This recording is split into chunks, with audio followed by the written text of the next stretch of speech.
And welcome in. Late Kick is live. It is Thursday night, May 5th, year of our Lord 2022. Dare we do it? A show void of tampering talk. A tamper-free show, if you will. It has been done before.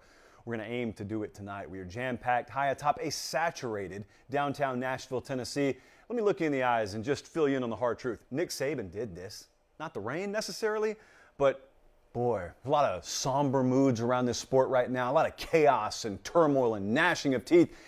And Nick Saban did all of it. I don't know if it's his fault, but I'm telling you it's because of him. We will discuss momentarily. Also, culture versus boosters. It's kind of an age-old debate, and someone asked about it, and so we're going to fit that into the show somewhere tonight. Clemson Mood Tracker. Yeah, the Mood Tracker's back. Just because spring ball is in the rearview mirror does not mean that we have finished talking about your moods. That's what the Mood Tracker is. We take the thermometer and we stick it safely into the fan base and pull it out. And what does it say? We'll tell you what it says about Clemson tonight. Bold predictions are back. This has become our most popular segment. I asked the question, Jesse, like 3 or 4 weeks ago, and we still have not really emptied the barrel of all the bold predictions you have that you claim you would bet your own hard-earned money on. Gaithersburg, Maryland, tuned in tonight. They're watching us in Perrysburg, Ohio. Good people in Perrysburg. Laramie, Wyoming, tuned in. And Guelph, I checked the pronunciation, that's in Ontario, Canada. Thank you so much for being tuned in. Let's dive right in because we did an absurd an hour and 15-minute show the other day. So let's try and get it in under 75 minutes tonight. How could Nick Saban do this to you? How could he do this to us? How could he leave college football in such a state of disrepair? College football's got a lot of issues right now. Now, we're not going to talk about them by name, only because I promised you guys earlier today we're not talking about those things that are dominating the headlines everywhere else by name. Why?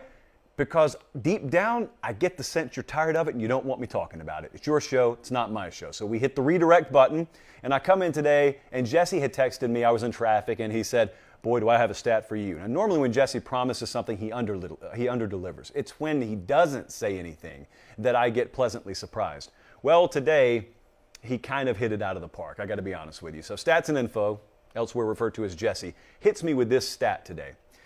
He looks over in the SEC West. I tweeted it out. Here's the screenshot. Since 2007, there have been more head coaches in the SEC West than there have been Alabama losses.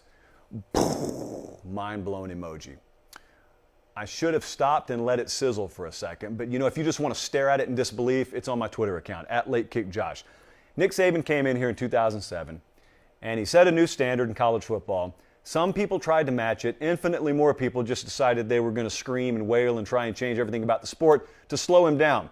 And now you've had college football expansion once and maybe again. You've had NIL open up. You've had offenses open up. You've had the transfer portal open up. You got a lot of stuff that is it's not directly tied to Nick Saban, but I would make the solid argument that if that man, Nicholas Lou Saban, had not come to Tuscaloosa by way of Miami, Florida, which we're about to get into in a second, I would guarantee you half to over half of the problems, as many of us call them in today's sport, would not be at least at the forefront of all the conversation. So I am thinking about this since producer Jesse pushed that mind-blowing stat in front of my face, and I wanted to know how much of this is really on Nick Saban. How much of what's happening around us was just reactionary and then ripple effect off the reactionary to Nick Saban coming to Alabama. Butterfly Effect, it's a good movie starring Ashton Kutcher, who we also bumped into at the Iowa State game. 6 degrees there. But Butterfly Effect is also part of chaos theory. So let me read you something. Very clearly, I don't have this memorized.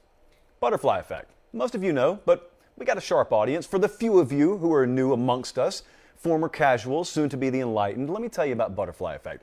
Sensitive dependence on initial conditions in which a small change in one state of a deterministic nonlinear system can result in large differences in a latter state. Translation. Miami Dolphins doctors don't clear Drew Brees. Saban doesn't get his way in Miami. He's saddled with Dante Culpepper, and whomst amongst us hasn't been there and unhappy a time or two in our lives. And he jets, quite literally, on the private one with that script A on the tail, and he bolts for Tuscaloosa, and he comes to Alabama. Now, I just ask you this. It's unknowable, therefore it's infinitely fun to talk about. What happens if I don't change anything else about the past other than the Miami doctors clear Drew Brees, Saban gets Drew Brees, he gets his quarterback at Miami, and goes on to do whatever he does there. Well, certainly he's not coming to Alabama, because at the very least, he would have been happy one more year, and that's when Alabama had their opening. So that's not the way it happened. We all know that. He comes to Alabama. Now, a lot of you remember, but as I said the other day on the Late Kick Extra podcast, which I thought was one of our better episodes, to be real with you, and a lot of you agreed, some of you didn't, that's fine. I said the other day, we've got a really big high school and college audience. It's our biggest chunk demographic. The 18 to 34 is really big for us, but that 18 to 24 is really big for us, and that's great. And if you don't believe me, ask advertisers. A lot of you don't remember 2007. Sometimes I forget this, but you don't really have a vivid recollection. It wasn't like you were tuned in, like you were worried about what breakfast cereal you were going to get in 2007. You weren't really worried about the state of college football. Well, when Nick Saban came in, let me remind you what happened. A lot of people freaked out. They lost their mind because they were scared of Urban Meyer at Florida. That's what they were terrified of. And then Saban comes in, and in his second year, they go toe-to-toe in Atlanta with Urban and Tebow, and they lost. But then the year after that, Saban and Bama beat Tebow again and Meyer again. And then the Florida program just goes up in smoke. And Saban and Alabama are off to the races, and you see what's happened. They haven't slowed down. So a lot of people freaked out. And instead of adopting the mentality of, ooh, this guy's really brought a different standard to the game, looks like we're going to have to really roll our sleeves up and match it, you had a lot of people saying, what can we do to stop him? Pathetic, beta, but that's what a lot of people did. Here's what it's the equivalent of. So imagine you're in sales. I know we got a lot of salesmen and women in our audience because I get the metaphors from you guys all the time. And one of you didn't necessarily give me this one, but I made it up with you in mind. So you're sitting there and your sales team is rolling, but then a new guy, a Danny Cordray, for those of you familiar with The Office, he rolls into town and he just starts lighting it up, and he's number one on the leaderboard in the office every day. Now you could look at it and you could say, boy, we got our work cut out for us. Or you could move his desk, try and throw him off. But the problem is he just put him more in isolation, therefore he focuses more on his work, and he's surging even further ahead of you guys. So then what do? Naturally, you slice his tires. But the problem is he just calls Uber, and then in the process of being taken to the rental car company, he also converts the Uber driver into a new client. Therefore, he made a sale, even in the darkest of times. So then what do?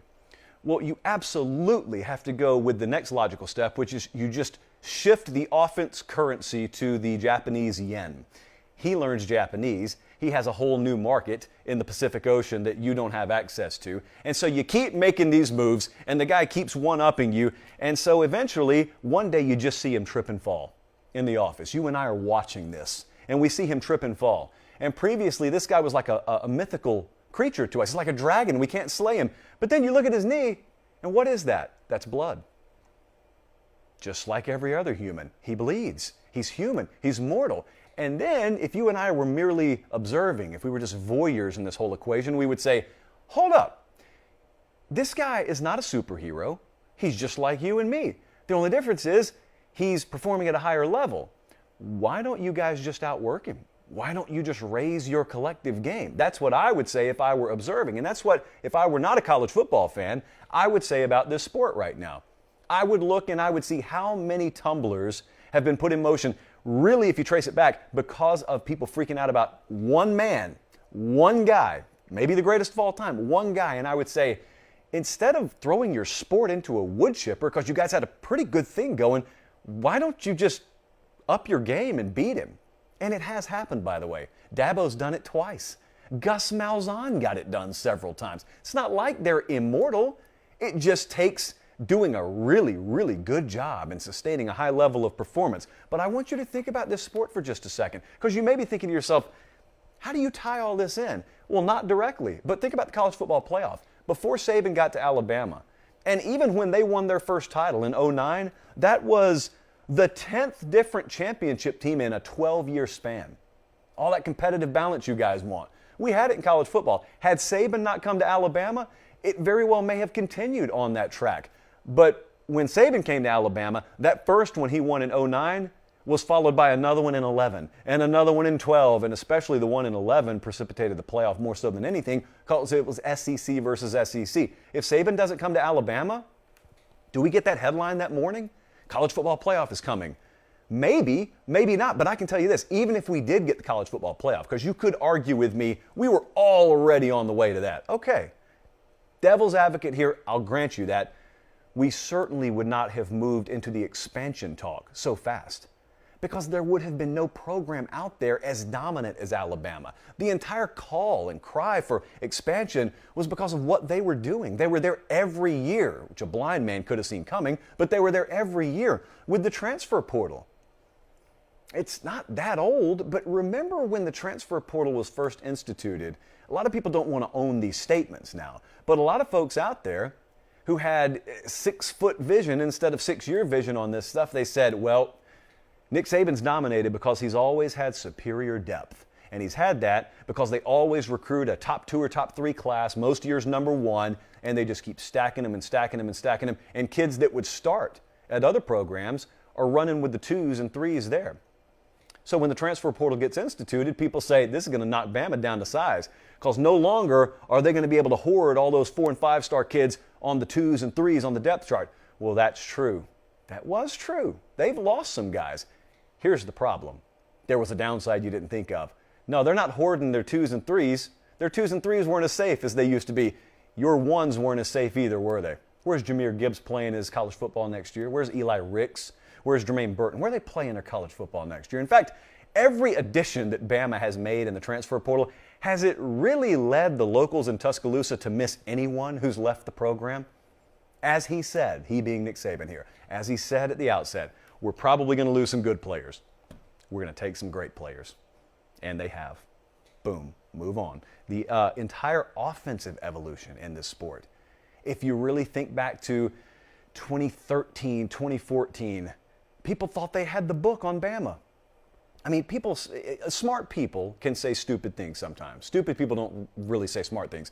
But there were a lot of smart folks in our space that saw, Gus Malzahn beat Saban in 2013, and they saw Hugh Freeze a couple of times end up beating Nick Saban, and what did they start to say? We got his kryptonite. We got Bama's kryptonite. It's the RPO game. It's the mobile quarterback. It's the new up-tempo offense. And the college rules with the 3-yard downfield instead of 1-yard downfield for linemen, it lets us do a lot of things, and it did. And Saban gave that famous quote, is this what we want football to be? Is this what we want college football to be? Which was the warning, of course. That's kind of old hat now to say, but he said it, and then everyone else kind of laughed and had the audacity to say, yep, he's threatened, he's cornered, look at him, he's vulnerable. Some people even suggested the sport had passed him by and Bama had peaked. All he did was remind you he can have the best of anything. He has his choice. Some places have to run specific offenses or run their program in a specific way because it's the only path. Saban can take any path. He gets the luxury of choosing how he wants to run his program. So all he did was say, I'm going to do the same things you're doing to me, only I'll have better athletes, and I'll be able to hire the best coordinators and coaches in the country and analysts, and I'll be able to do you better than you can. And also, the side effect, the byproduct was it ended up attracting the top quarterback, wide receiver talent in the country, and all of a sudden, instead of having to defend Jake Coker, all due respect, you had to defend Tua, and you had to defend Bryce Young, and even the guys running on the 2s and 3s that ended up being ones like Mac Jones just lit you up. Jalen Waddle, Henry Ruggs, like those guys weren't coming to Alabama in droves like they are now. Every change that has been instituted, at least in part because of his presence, has ended up being a benefit for Alabama and a net loss for the rest of college football. Now, here's the counter that you could make, and you would be accurate. You could look at me and you could say, you're talking about Saban here.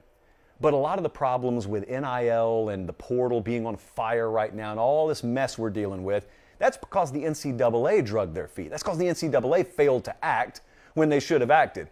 And you're right, and I agree with that. What I'm trying to counter with is even if all that remained the same, even if the NCAA did drag their feet like they have been known to do and like they did here, but Nick Saban didn't arrive at Alabama, I'm a believer that half to 3/4 of this stuff we talk about a lot would never have happened because there would not have been a hard enough push to institute it, because you wouldn't have had one program seemingly running roughshod over the sport. So here's what I want to remind you before you make any further drastic steps to change the sport fundamentally forever. He is human. It's possible to beat him. It's not easy, but it's possible. But even if you can't beat him, he won't be here forever. The sport, theoretically, should be here long after Nick Saban's gone, unless you destroy it in the process of trying to rid college football of Nick Saban. Get Nick Saban out the door, and then you look back and you see just a plume of smoke above college football, and you look in the mirror and say, what have we done? Couldn't be me. I'm out. I'm innocent on this. Yesterday on the Late Kick Extra Pod, I had what I thought was the most cleverly disguised ad toss for our Academy Sports ad read that I have ever executed. Today it's not going to be a surprise because I have to share something with you.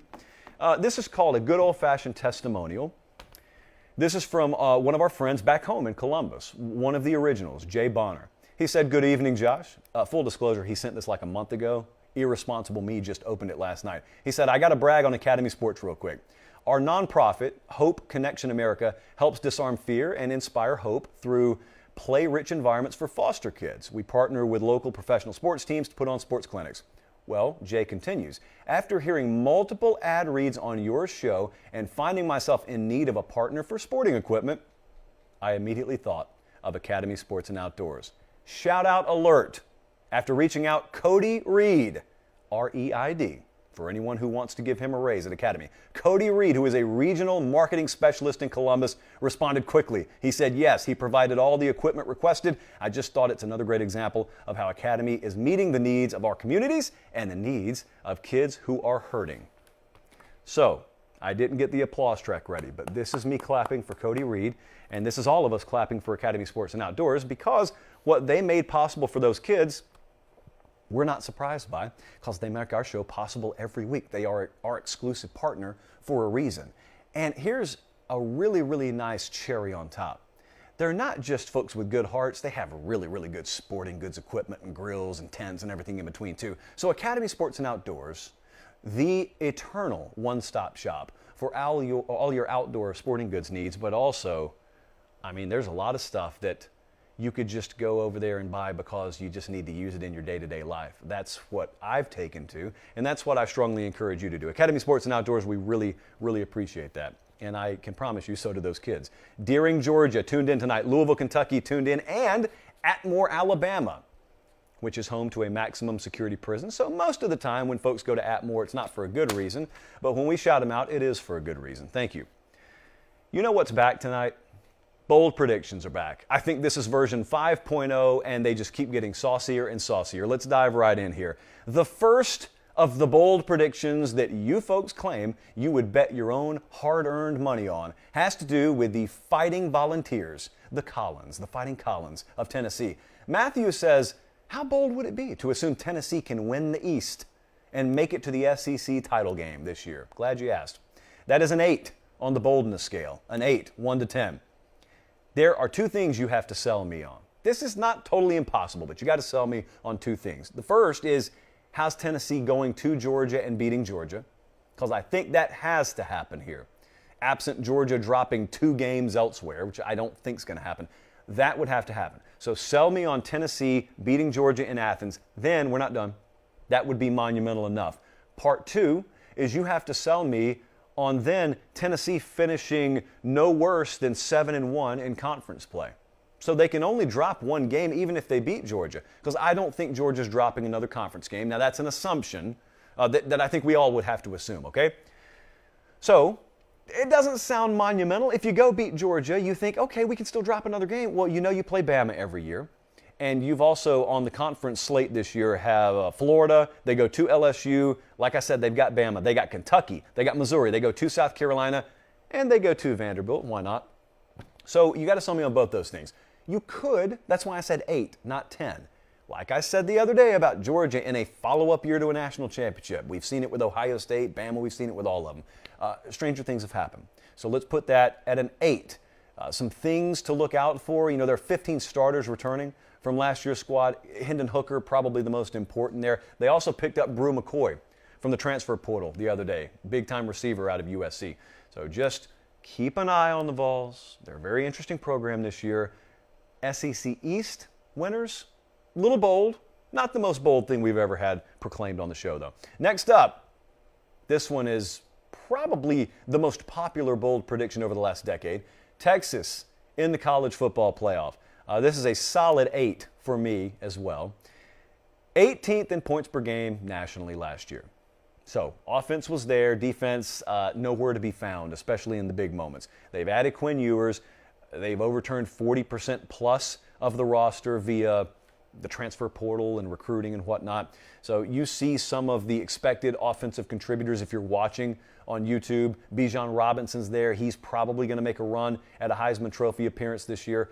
So yes, offense is not what I'm concerned about at all. They got Bama in week 2. Keep in mind what the prediction is here. Texas makes the playoff. They got Bama in week 2. They're going to be a sizable underdog in their own building in that one. But what also concerns me is that stretch in consecutive weeks. They go to Texas Tech. It will not be an easy out. Don't think otherwise. At Texas Tech, West Virginia versus Oklahoma in Dallas, Iowa State at home, and then at Oklahoma State. Those are consecutive. Then they got a bye week and they go to probably the Big 12 dark horse's backyard in Kansas State. So they got Baylor at the end of the year too. This is not an easy schedule. I know some people in the SEC or Big Ten may look and say, oh, I'd trade mine in a heartbeat for that. Well, first off, if you're in the Big Ten West, you wouldn't. Secondly, you're not. This is Texas. This is them. So I think this is an 8. And also, think about this. This is a trend in the wrong direction. I had Jesse recite to me their record. What's the trend over the last few years? 2018, 10 wins. Hashtag we're back. 2019, 8 wins. Not so back.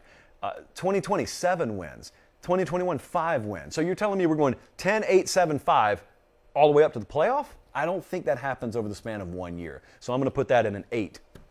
Next up, a statement even bolder than the previous two, at least in my mind. Notre Dame wins out in Marcus Freeman's first year. Undefeated Irish team. This is a 9 bordering on a 10. This is just not going to happen. Firstly, because of who they play in week 1, they go to Ohio State. So I would call it a 9 if you just said they're going to go beat Ohio State. So I guess this may be a 10 for me overall. Notre Dame has not had an undefeated season since 1988, to make clear how bold this prediction is. Secondly, this schedule it's tough because most Notre Dame schedules are. That's one of the biggest misnomers in college football. Notre Dame's not in a conference, so Notre Dame has an easy schedule. They don't. They never do. That's just a total myth. They go to Ohio State in week 1. They go to North Carolina later in the year. They got Brigham Young the week after that. They got Stanford the week after that. Clemson, USC also on this schedule. Boston College is not going to be an easy out the week before they go to USC. They got a game in Las Vegas. They got a game in Baltimore. This is not a slate that, with all due respect, the Irish, with a new quarterback in Tyler Buckner, pending health, is going to run the table on. This is not going to happen. So that's a 9 or even a 10. And also, what is the meat of the roster? In other words, if we go back to the recruiting rankings, mainly from 2018, 2019, and 2020, because that's the true senior and junior-laden meat of the roster. They were 12th in the country in 2018. They were 15th in 2019, and they were 18th in 2020. Those aren't bad classes, but those also are not classes indicative of a nucleus that's about to run the table here in a head coach's first year. I don't buy that. A good team, but not equipped to go undefeated. Now, the next thing's not nearly as tall a task to pull off. Nebraska goes bowling. That's what we're looking for in Lincoln these days. This is a 4 to me. This is not bold, not overly bold at least. No bowl game the past 5 seasons for Nebraska. How rare is that, you might ask? Well, the last time they went 5 consecutive years with no bowl appearance was the 50s, like the Eisenhower administration, I think that would have been. He's on the dime. He's on currency. That's how long ago that was. So it's not been much to write home about, but I think also one of the most famous stats in college football right now, if you follow it at a hardcore level, is the whole 3-9 wasn't really 3-9 for Nebraska last year. On one hand, yes, you lose 9 games, you lose 9 games. But as it relates to predicting the upcoming year, they were 3-9 last year and 0-8 in one-possession games. And the other loss was by 9 points. So just out of the realm. They're almost 0-9 in one-possession games. How much better do they have to be? I was talking about this on the Late Kick Extra pod yesterday too. How much better do they have to be? It could be that Nebraska brings back a team totally equal to last year's and they win 7 or 8 games, at least 6 games, by the nature of nothing more than the ball bouncing their way. Like that many close losses, it's almost hard to pull that off. Like that's one of those reverse luck trends that just cannot carry over year to year. So anyway, if we look at their schedule, they do not play Ohio State in the regular season. They do not play Penn State in the regular season. They don't play Michigan State in the regular season. They got a game at Michigan late in the year. That 4-game stretch to end it. Minnesota, at Michigan, Wisconsin, at Iowa. I would strongly advise Scott Frost to already have found 6 wins. Luckily, he has Northwestern, North Dakota, Georgia Southern. We got Rutgers, Indiana, Purdue, Illinois. Like there are easily 6 winnable games there. Casey Thompson has transferred in from Texas. That's your presumed starting quarterback here. Also, the Big Ten has a number of bowl tie-ins. So if they can get to 6 wins, we don't have doubts about whether they're going to make a bowl. They've also got the 12th ranked portal class. So I think we're going to be able to find 3 more wins here. This is a 4 on the boldness scale for me. I don't think it's the craziest thing in the world. Lastly, we're going to the Big Ten here, and this is something that I want you ahead of the curve on. When Preview Magazine season rolls around, you're going to hear this a lot more. But it's May right now. So I want you to adopt this mentality with me so that we're ahead of the Preview Magazine culture. Daniel is predicting Purdue to make the Big Ten championship game. Now you're thinking to yourself, what? Well, keep in mind, the Big Ten has that whole unequal division set up to where it's very possible. Like, someone has to make it from the West every year. It's kind of the general rule or joke, running joke in the Big Ten. No team from the West has won the Big 12 or the Big Ten since 2012. And if you exclude Wisconsin from the equation, there hasn't been a team from that division that's won it, what, Jesse, since they went to the format. It's crazy. So anyway, they were 9-4 last year. They kind of sort of beat Tennessee in the bowl game. That's as far as I want to go there. There's a great big asterisk to me next to the ending of that game. Either way, good season for Jeff Brom and the Boilermakers last year. This year's schedule is a travesty, but it's not their fault, and they should not apologize. This is how uneven the Big Ten is right now. Purdue does not play Michigan. Purdue does not play Ohio State. Purdue does not play Michigan State. They do play Penn State, but they get them at home to start the year. And that's about it. They don't draw anything else with so much as a pulse from the opposite division over there. Now, yes, Lance and anyone else listening, I know they don't have Rutgers there either. So I did not disrespect Rutgers. Point being, this is the most workable schedule for any Power 5 team, especially in the Big Ten. Also, what are we talking about here? We're talking about making the Big Ten championship game, not winning it. They just have to make it there. This is very seeable. This is a 5 for me on the boldness scale. Purdue, you hear them and you don't think contender. It's very important to understand the context. We're talking about making it to Indianapolis. Oh, they could absolutely make it there. So that's a 5 and no more on the boldness scale for me.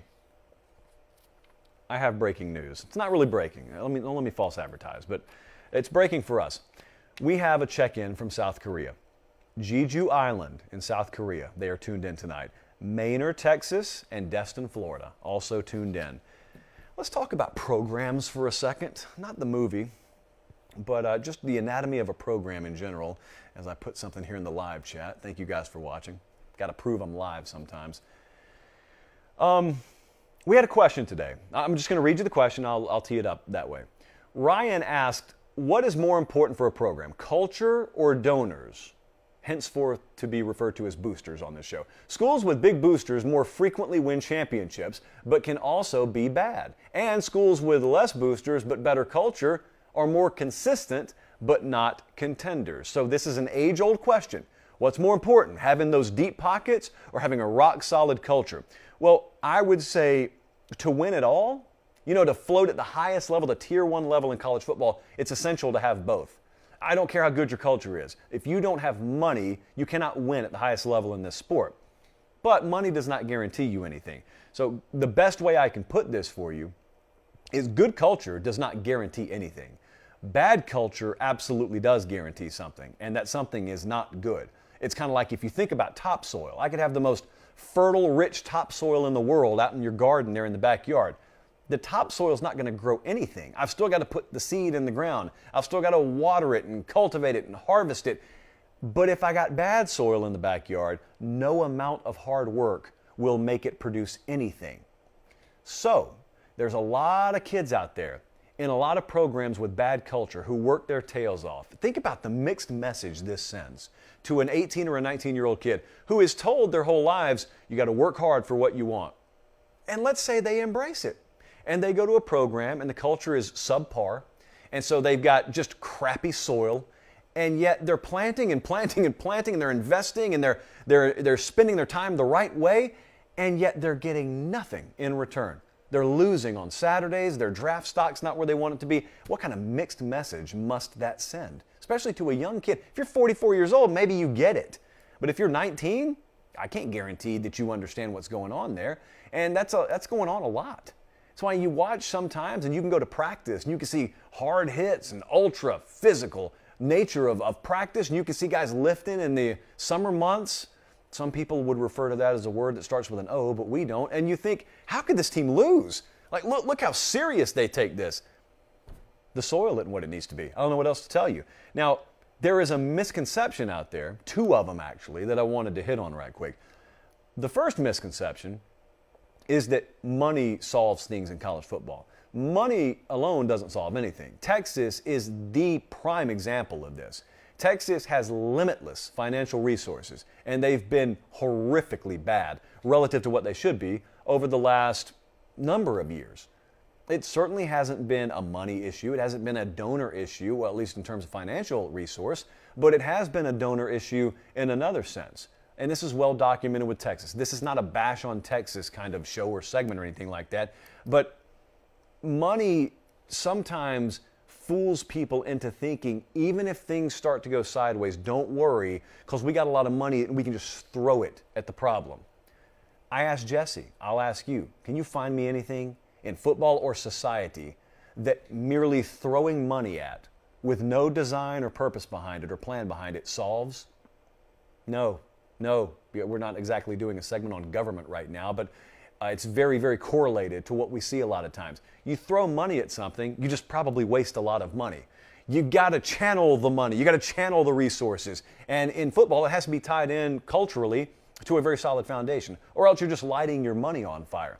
But then the follow-up to that is misnomer number 2. The other misnomer in college football is that booster equals bad. There's always a pejorative connotation around booster. No, boosters aren't bad at all. Some of the greatest people that make some of the greatest things you experience on your campus or in your game day environment and setting in your stadium and what's available to players is because of the deep and bountiful but also philanthropic pockets of those boosters. You need them. You have to have them. A booster that has a warped view of what their role is in a program, now that is a bad thing. And sometimes you have to disassociate. There's very famous stories out there about what Nick Saban did when he got to Alabama.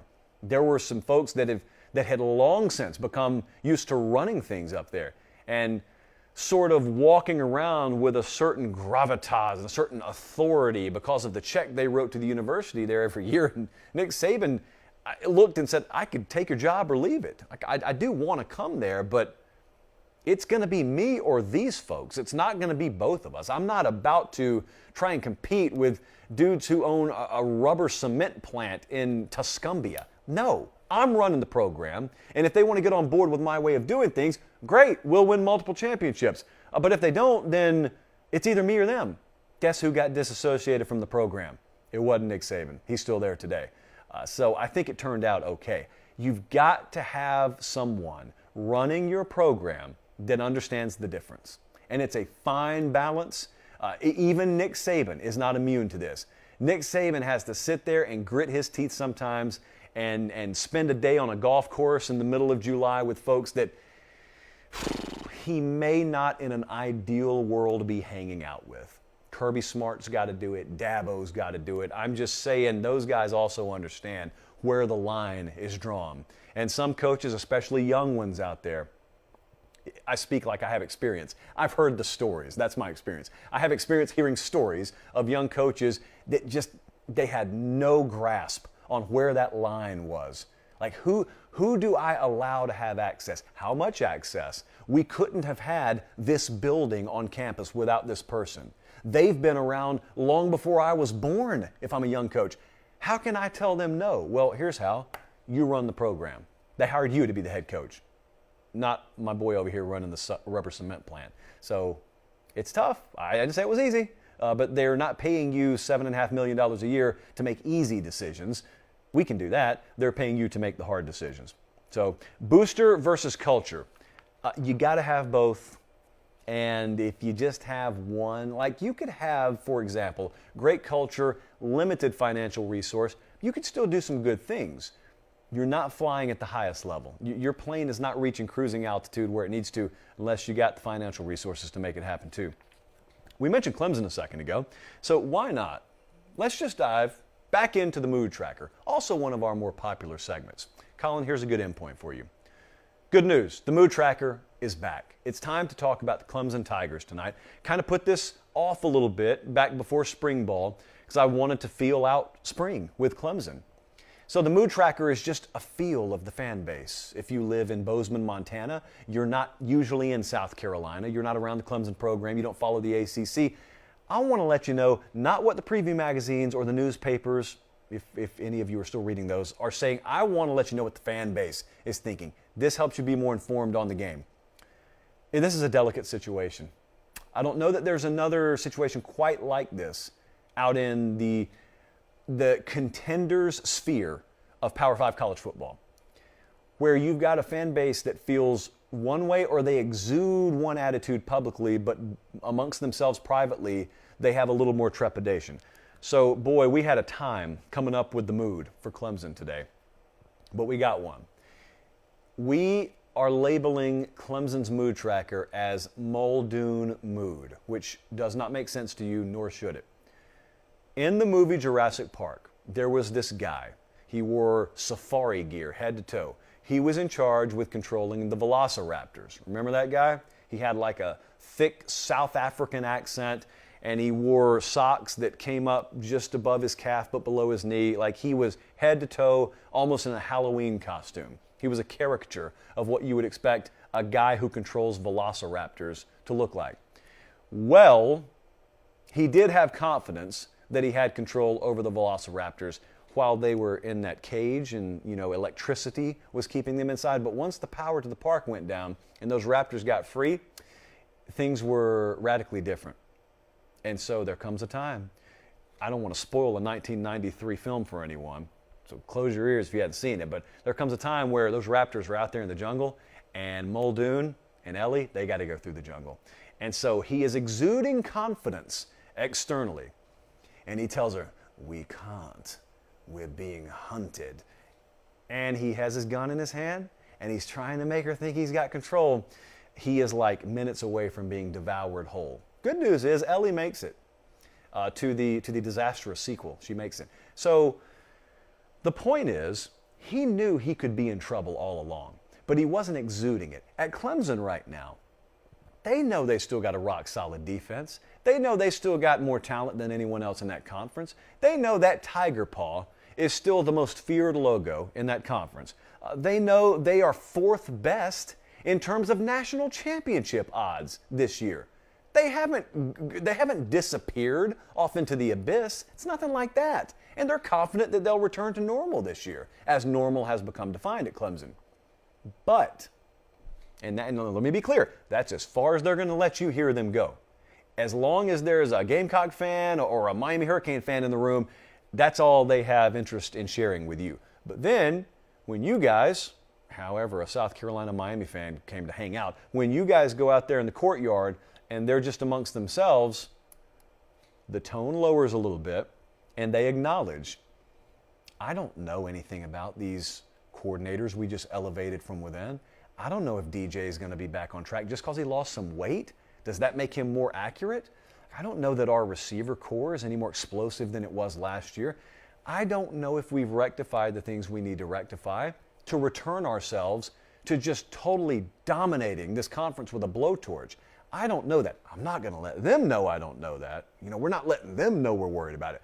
And that is the state of Clemson right now. The fan base, they're ultra confident. They got a lot of pride in that team, as they should have, but they are not without concern amongst themselves. Now, the offense, when they look at it amongst themselves, again, they're still out in the courtyard, we're still in here. You look at the offense, and you look at, for the first time last year, there being a true sense of vulnerability with this team, the likes of which you hadn't felt in the last several years. I'm not saying they win a title every year, but there was a different level of vulnerability that this program showed. You've, of course, got to replace both the coordinators, and let's not forget this, college football is radically shifting under Dabo Swinney.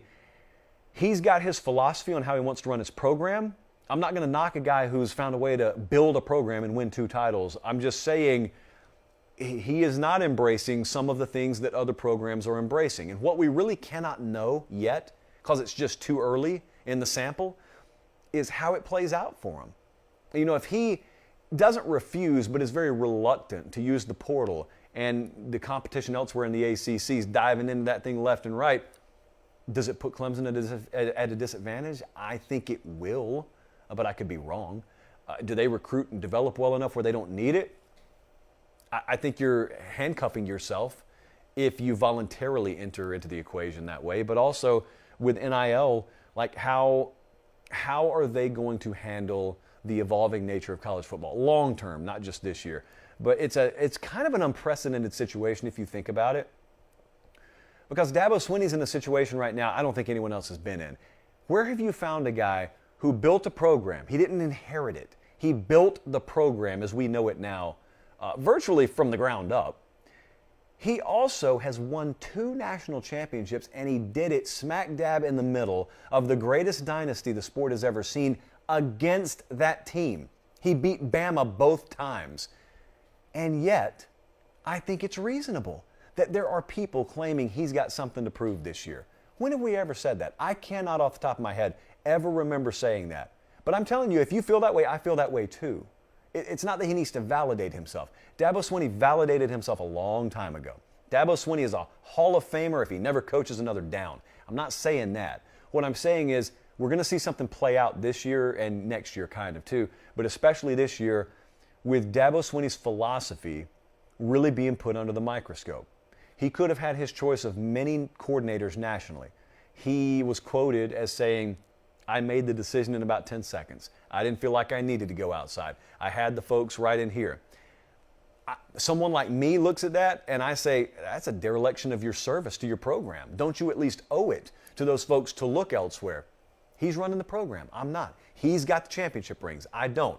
I'm just saying, that's why if I sit here and I tell you I think he's got something to prove, it's his philosophy that's going to be under the microscope to me this year. With the whole portal thing, it's something that's under the microscope. Again, it's his approach, it's his philosophy. So the reason I keep adding those caveats is because I hear too many people just demonizing his approach. Well, the reason I don't do that is because I'm not short-sighted enough to have forgotten the times in the past where people criticized his approach and it ended up with white and orange confetti raining down all over the place. And the only problem is those folks who criticized it, they don't come back to the table to talk about how wrong they were. They get to bash you on the front end and then don't have to own up to it on the back end. Well, for better or for worse, we do an inventory of our predictions on this show. So I don't want to be the dude sitting here telling you Dabo Swinney is about to crash and burn. And then all of a sudden there they are in Charlotte celebrating an ACC title and a playoff berth again. But I think, yeah, there is something to prove there. Honestly, I don't think he would have it any other way. He probably secretly relishes that. All right, one more question that one of you had that I think was a little out of left field, but that's what God invented May for. So we go back to the late kick mailbag. Colin, here's your in right here. Rev Tither hit us up with a very interesting question. He hails from Hull, Georgia. He said, metal bleachers or individual NFL-style seats, which do you prefer? You may think that this is a question that doesn't have a place on the show, but there's such an underlying theme to this question that I can almost guarantee every one of you have a feel on. You may not have a feel on metal versus chairback. In fact, most of you would prefer the chairback just because it's comfortable. But there is an underlying age-old debate in college athletics, especially major college football, that this question reminded me of. For those of you who are fans at Texas or at Ohio State or Michigan or Alabama or Georgia, the bigger programs, Penn State, like the massive stadiums, there is a debate that's always had internally. It's never really national in nature, but it's always an internal debate. It's the younger, more raucous crowd that looks at the older sweater vest crowd, the blue hairs as they would call them in certain places, and they say, if we could just get them out of the stadium and replace them with more of us, we'd have the best game day atmosphere in the country. Because we make more noise, we're on our feet, they're the ones telling us to sit down when it's third and short. Well, that's one way to look at it. You know what they would tell you? They would tell you, my outfit's worth more than you are, and secondly, this place doesn't exist without me. I've written a check that makes what you're enjoying here possible. And it kind of goes back to the question we were talking about a little while ago, culture and booster, and how important is a major donor class to a university? Well, it's a lifeline. It's imperative.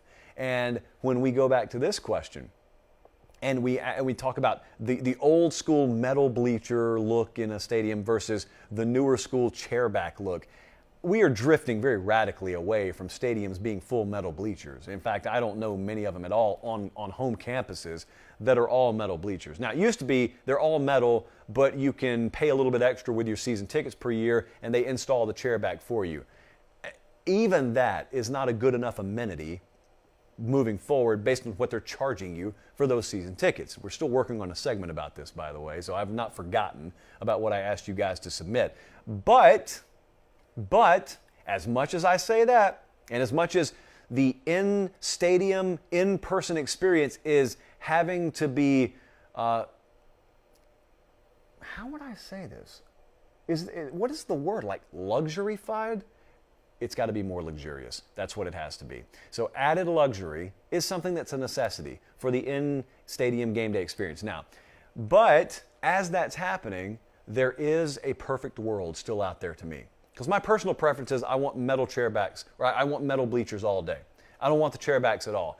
Not because I don't really care about your posture, not because I'm not cognizant of how tough it can be to have scoliosis or curvature of the spine, but because I know if I have metal bleachers and only metal bleachers, there's a certain kind of person that's willing to suck it up and stick it out in that kind of environment. And there's a kind of person that stays home and says, nah, I'll just go next week.